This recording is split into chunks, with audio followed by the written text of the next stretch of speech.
Miki, can you join me just for a few minutes on the stage?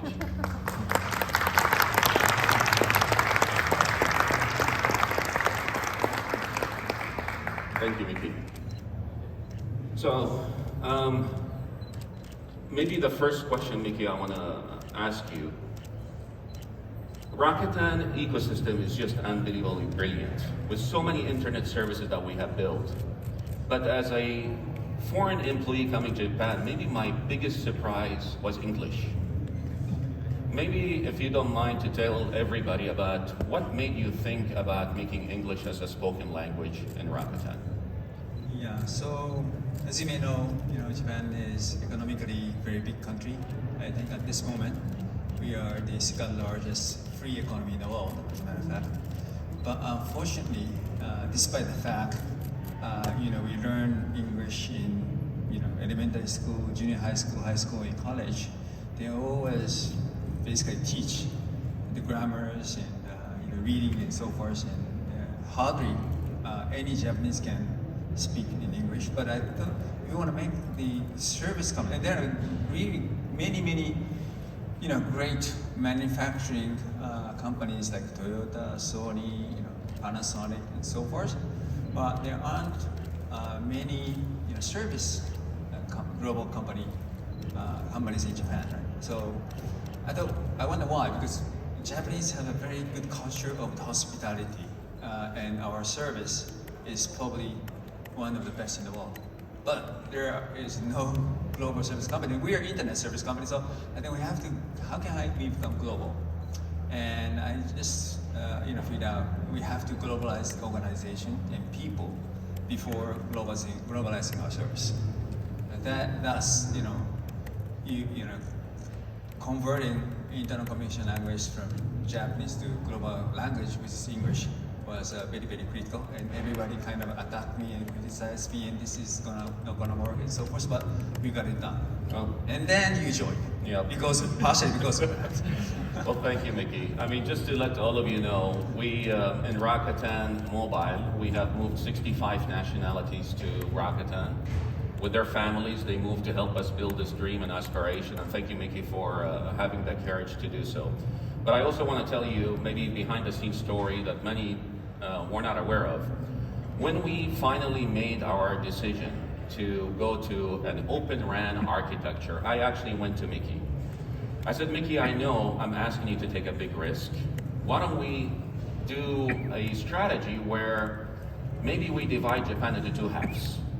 One half we give to a traditional vendor, and one half we build Open RAN.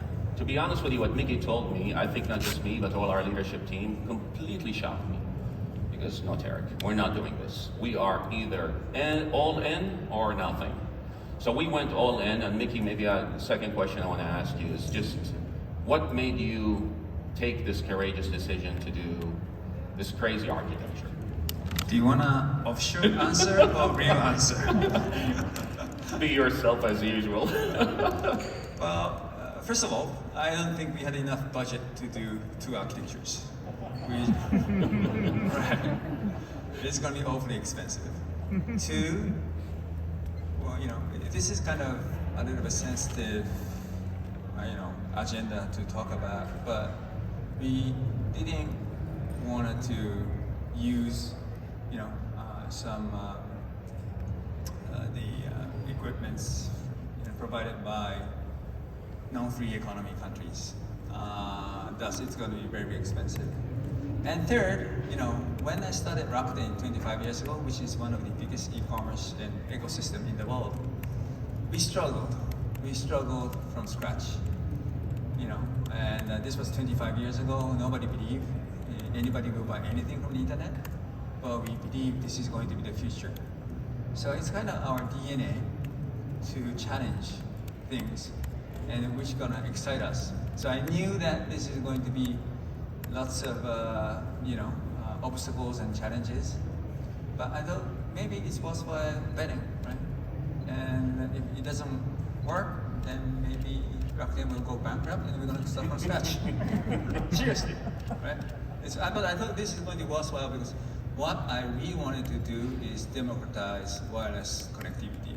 Because in Japan, the three legacy incumbents were providing almost same service at almost same price, which is very, very expensive. And all this wallet share of the household are going to the legacy platform providers. And I want to make it more lower so that the people can spend, buying things, going somewhere, enjoying games and so do whatever they want in a more meaningful way. So I thought it was kind of our mission to kind of disrupt. And to disrupt, we have to do it differently. Perfect. Well, Mickey, I know you have a very hectic schedule. Thank you so much, by the way, for your time. Thank you, guys. Thank you very much. So just to follow up, when we started, of course, building this new architecture in Rakuten Mobile, Tokyo, I had the privilege